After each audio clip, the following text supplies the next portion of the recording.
Early 16th century. The Ottoman Empire stood at a crossroads.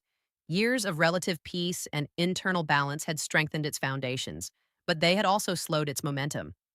From within the royal household itself emerged a man who believed stability without dominance was weakness. His answer was force, swift, ruthless, and absolute. Selim did not come to power quietly. Unlike many rulers who inherited the throne through smooth succession, Selim seized it through blood and fear. His rise marked one of the most dramatic power shifts in Ottoman history, redefining how authority was claimed and how empire was expanded. Where his predecessors valued balance and restraint, Selim believed survival required aggression. The empire Selim inherited was stable but divided. Internal factions, powerful princes, and influential elites limited the Sultan's authority. Selim viewed this as a threat. To him, power could not be shared. It had to be total. His first objective was not foreign enemies, but rivals within his own family and state. Through calculated violence, Selim eliminated potential claimants to the throne. Brothers, nephews, and supporters were removed without hesitation. These actions shocked contemporaries and left a lasting mark on Ottoman political culture. Yet from Selim's perspective, mercy invited chaos. Only fear could guarantee unity.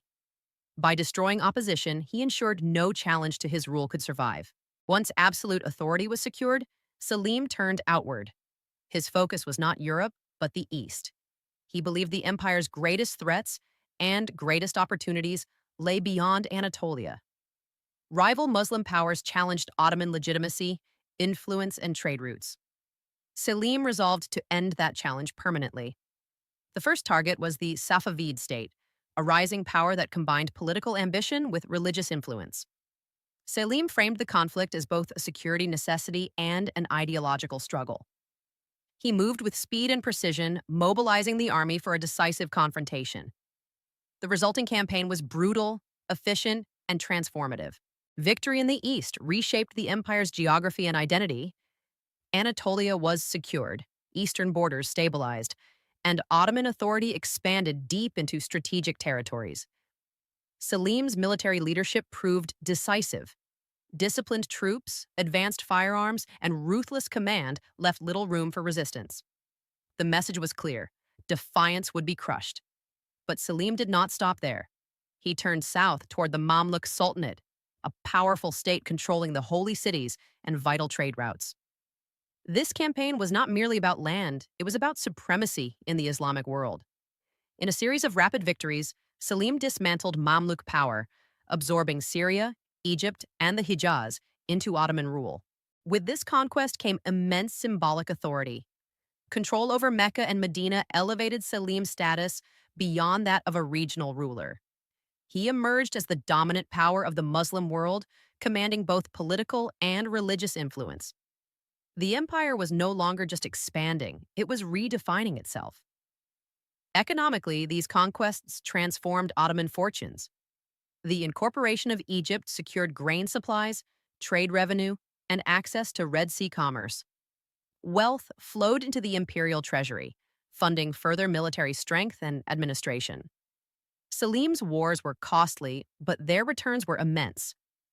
Internally, Selim ruled with iron discipline.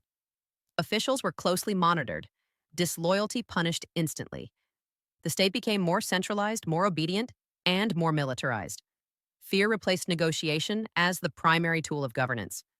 While this created efficiency, it also generated tension beneath the surface.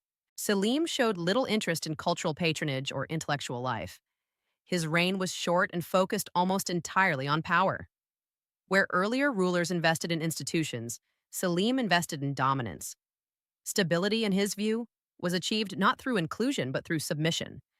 Critics then and now have questioned the moral cost of his rule. The executions, purges, and relentless warfare left deep scars. Yet supporters argue that Selim saved the empire from fragmentation and external threats. By acting decisively, they claim, he prevented future civil wars and secured Ottoman supremacy for generations. What is undeniable is the speed of transformation. In just 8 years, Selim reshaped the empire more dramatically than many rulers did in decades. Borders expanded, rivals were eliminated, and authority was concentrated entirely in the Sultan's hands. The Ottoman state emerged stronger, larger, and more feared than ever before. Selim's leadership also changed expectations of the throne. The precedent he set, eliminating rivals to secure rule, would echo through Ottoman succession practices for centuries. Power became something to be seized, not merely inherited. The cost was high, but the structure endured. As his reign came to an abrupt end in 1520, Selim left behind an empire transformed by force. His successor would inherit unmatched power, wealth, and authority, built on conquest and fear. The groundwork was laid for a golden age, but its foundations were forged in blood. In the long story of the Ottoman Empire, Selim the stands as a turning point. He proved that restraint could be replaced by ruthlessness and balance by domination. His rule answered one question with brutal clarity. When survival is at stake, power belongs to those willing to take it, without hesitation. Selim I did not seek peace. He sought control. And through force, he achieved it.